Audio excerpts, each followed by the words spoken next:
ككل عام يستعد الجزائريون بكل لهفة وشوق لاستقبال ضيف طال انتظاره، عزيز حبيب يحمل معه كل الخيرات والبركات.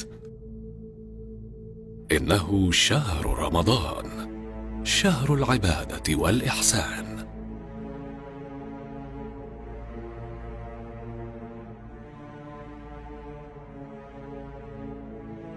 رمضان هو الشهر الذي فرض الله تعالى فيه صيامه على المسلمين، وقد فضله على باقي أشهر السنة.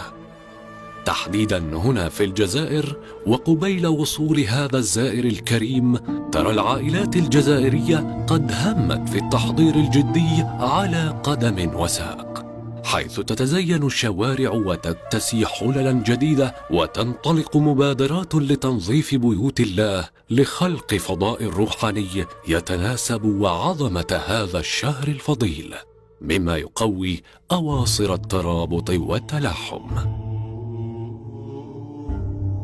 هذا الجو المليء بالنفحات الإيمانية يرافقه اهتمام وعناية كبيران بالأسواق والمحلات التجارية، حيث تكتظ الشوارع بالناس نساء ورجالا لاقتناء ما يلزمهم.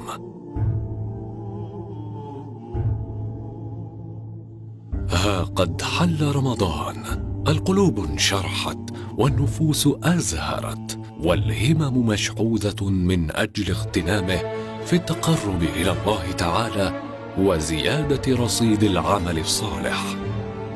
رمضان فرصة للم شمل العائلة وتوطيد المحبة بين أفرادها، ولا يحلو هذا إلا بالاجتماع حول مائدة الإفطار. ولعل أبرز ما يميزها هو تنوع الأطباق باختلاف أصنافها وألوانها، التقليدية منها والحديثة، وهذا دون أن ننسى الأجواء العائلية الجميلة التي تصنعها السهرات الرمضانية بعد صلاة التراويح.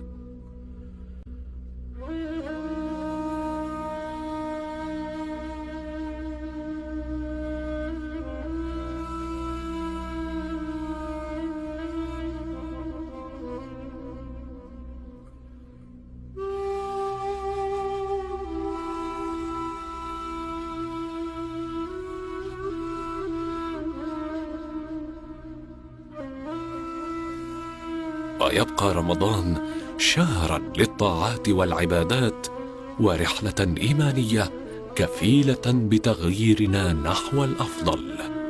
فهنيئا لمن سعى واجتهد وجعل رضا الله ورسوله غايته.